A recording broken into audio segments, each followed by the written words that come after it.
That's what entrepreneurs with ADHD want. You're learning. And I'm desperate to come in and say, I understand what you mean. We can finish the bit there.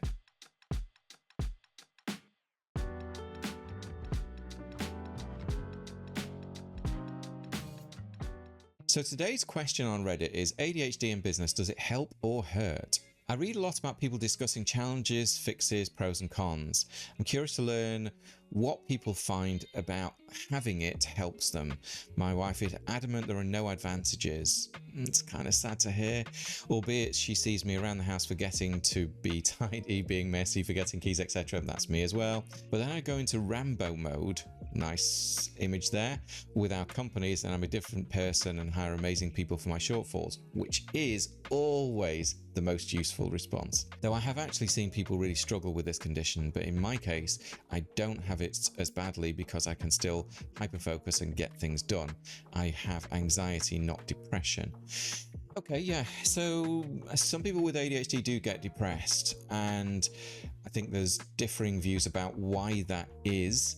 My general feeling is that people haven't found their stride in life and they're not getting their needs met, and it feels impossible, and that leads to a chronic feeling of just a lack of optimism, and that leads to some level of depression. But I'm not qualified as a therapist. That's just a general observation from me. Personal experience has been that I notice things other people don't. It helps with creative thinking. I can also take a lot of pain.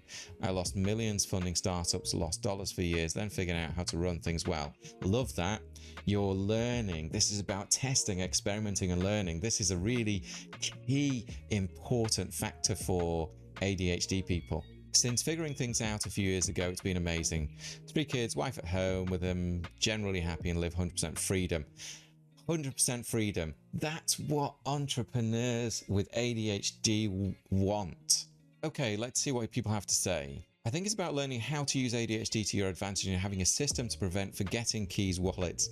I use a number. So when I go out, the number 3 is in my mind, and I have to have 3 things on me. So I quickly pat my pockets to make sure I have 3 things: keys, wallet, phone. I do the same. It's so funny how people find solutions which are the same as each other. So mine's 4. So I have 2 sets of keys and wallet and phone. Works awesome, never lost anything. I'm forgetting my phone at home maybe once a year. Yes, same for me. Same with noticing things others don't. Very acute perception. Can go into a corporation and instantly see all the variables of every department, every small detail broken or missing or that could be improved, then put that into a report with how to fix it. So it's interesting, I work with executives, and this is quite common for ADHD executives, where they actually have quite a consultant type role, where they go into organizations and they work with those organizations to spot all of the things that the mostly neurotypical leadership team aren't able to see or see their way out of. So generally, you know, a great response to this, it is about finding solutions to the challenges, having the number 3, or in my case 4, in your mind, so you can very quickly check that you have the right amount of things in your pockets. Those are the kind of solutions that really work. On the upside, creativity tends to come easily, and the fractured focus makes it easier to understand multi-threaded problems quickly.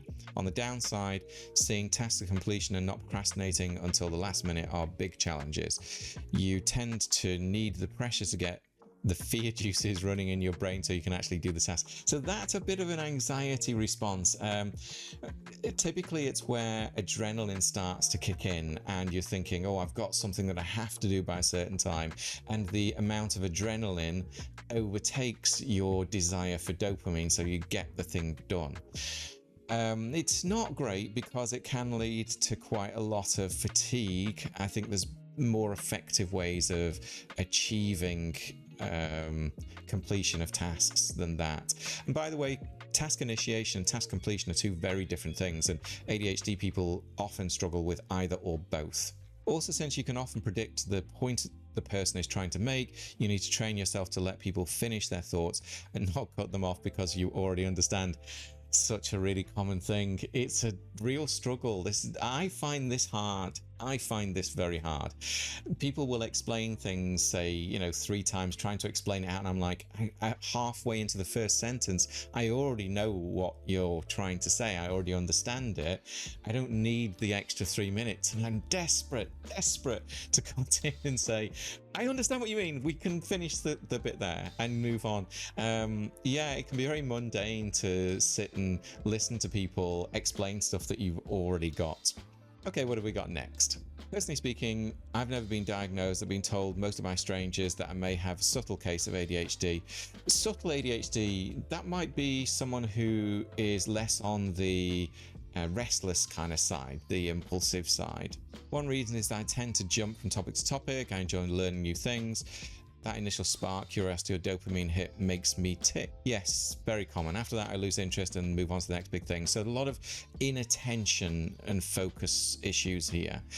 This could be hobbies, business ventures, which happen a lot here, or even watching a movie and jumping on my phone to read Reddit. Yep, with you so much. However, if I'm doing the thing that excites me, I'll do it with 100% effort, at least initially. So ADHD entrepreneurs often do find themselves moving on from businesses, and they would be classed often as like serial entrepreneurs. So they might do something for maybe 5 years and then lose interest because they can't see anything else that's particularly useful or interesting to do in the business. I got to that with my first business. It had become quite mundane, and I decided I wanted a complete change. But during that time, I'd already mostly trained as a psychotherapist and also become a photographer. So they were side businesses just because I wanted something else going on in my life. This person also mentions anxiety. I would say I'm the same here, more so anxiety. So anxiety is very common for ADHD people.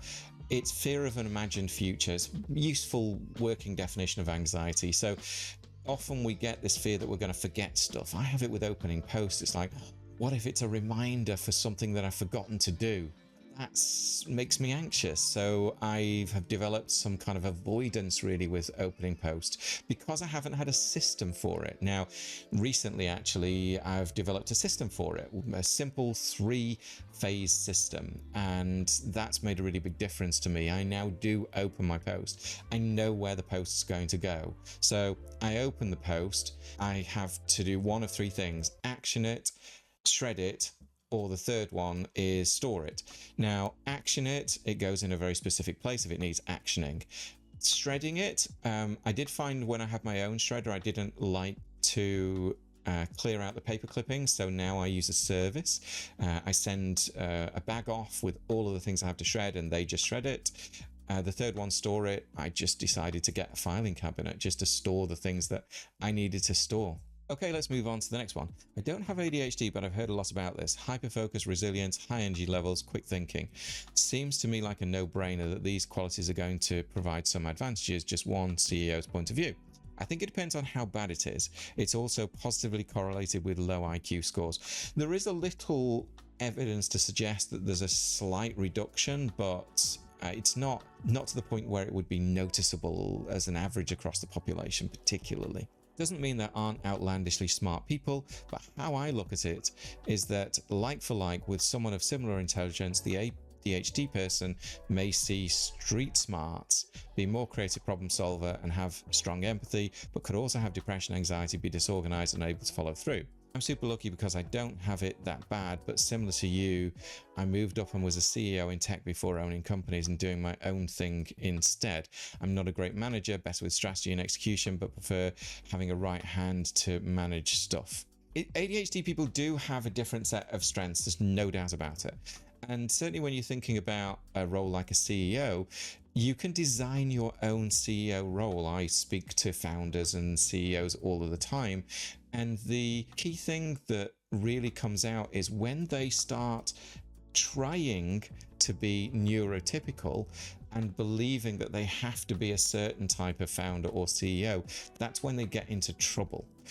That's when it doesn't work well. So there's nothing wrong with ADHD, whether you're a founder or working in a company or a CEO or an exec or whatever it is. You've just got to be honest about the things that you are and aren't good at and allow yourself to find solutions, maybe just to shave a few of the edges off the things that might be difficult for you. So that's it for this question. I think it's very interesting the different views that people have, but there were some really good and positive perspectives on ADHD in this, particularly the idea of finding systems that will work for you that are simple, like remembering the number 3 or 4 when you're about to go out of the house. Habits are also really important for ADHD people. I have habits around my calendar usage. I set reminders, phone reminders, the night before for all of the particularly important meetings that I have the next day, and possibly even to start and end tasks, because that helps me to not stay on tasks too long and also make sure that I actually turn up for my client calls. So it's about finding what's right for you. Catch you in the next video.